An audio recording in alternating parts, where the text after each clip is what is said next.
Hello, and welcome back to our channel. Today we bring you the story of Albert Harris, a quiet and respectful man searching for a fresh start. Albert had just moved to Sunridge Street, excited to settle into his new home. He was a man who valued peace, enjoyed his solitude, and took pride in his old black sedan, a reliable car he had cared for over the years. But Albert's peaceful plans hit a snag the moment he parked his car along the curb outside his house. From across the street, he caught the sharp gaze of Trudy Lane, a notorious busybody known for poking into everyone's business. Within minutes, Trudy stormed over, accusing Albert of parking his junk car in her neighborhood and making it clear he wasn't welcome. What started as a tense exchange quickly spiraled into a dramatic confrontation that would leave the entire neighborhood talking. Albert Harris was the kind of man who valued his peace. Quiet and respectful, he kept to himself and took pride in his trusty old black sedan. It wasn't flashy or new, but it had been his reliable companion for years, and he cared for it like a prized possession. When Albert moved to Sunridge Street, he was filled with excitement. This was his fresh start, a new neighborhood, a new home, and a chance to build a peaceful life. He parked his car neatly along the curb outside his house, ready to settle in and enjoy the beginning of this new chapter. But peace was short-lived.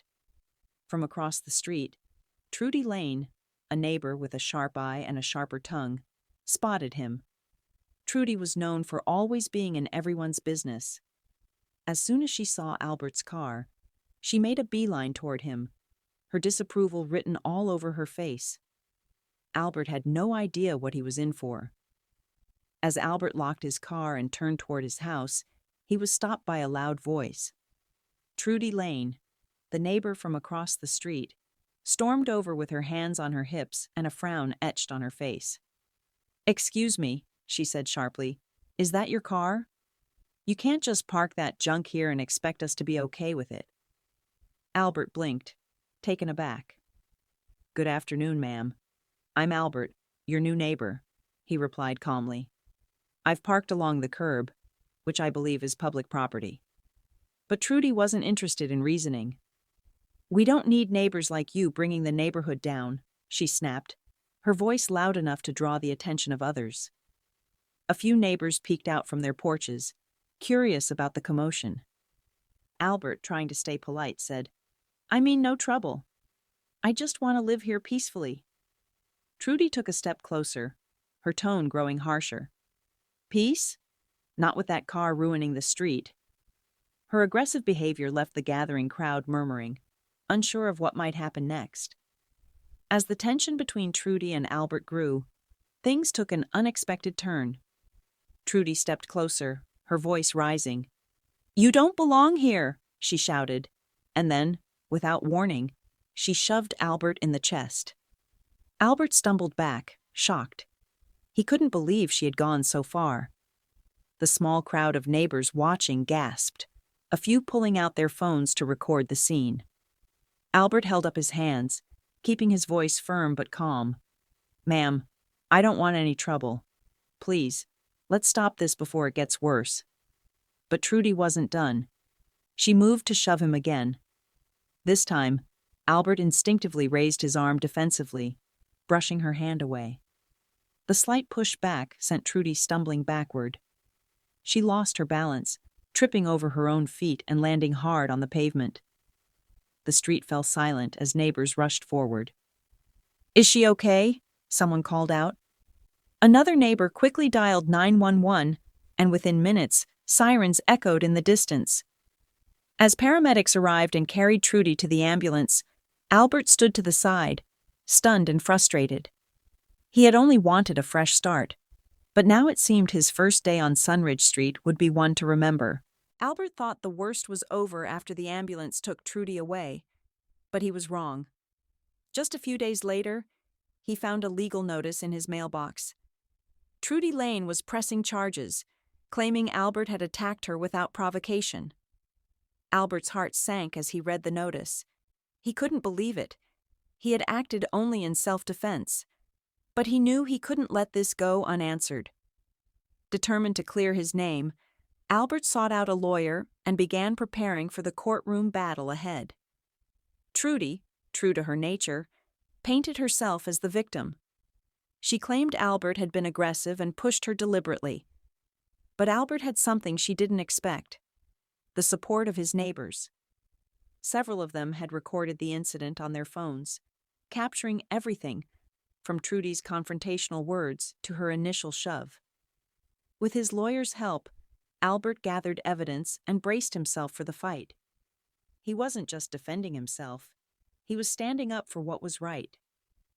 The courtroom was packed on the day of the hearing, with many neighbors from Sunridge Street there to show their support for Albert. Trudy Lane, sitting confidently on the witness stand, told her side of the story. She claimed Albert had attacked her unprovoked, painting herself as an innocent victim. But when it was Albert's turn, his lawyer calmly presented the video evidence. The recordings taken by several neighbors told a very different story. They showed Trudy initiating the confrontation, shoving Albert first, and escalating the situation. The judge watched intently, the truth undeniable. After reviewing the footage, the judge turned to address the court. This court finds Mr. Harris's actions were in self-defense. All charges are dismissed.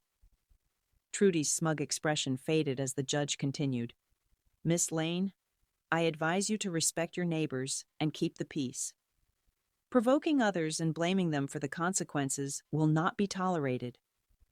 The courtroom murmured in agreement, and Albert let out a sigh of relief.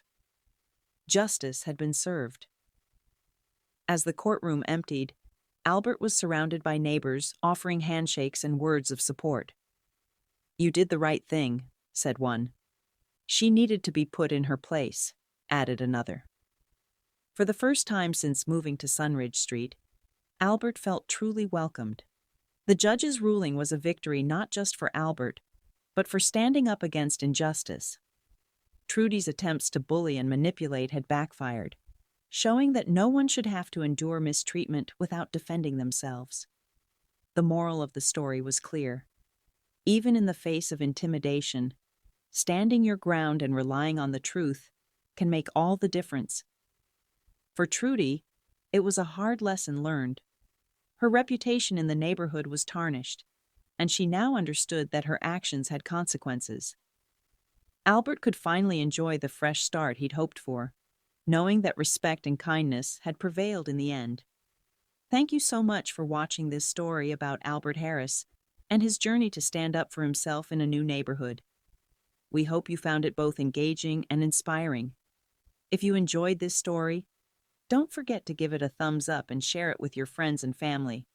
Your support helps us create more fascinating stories just like this one.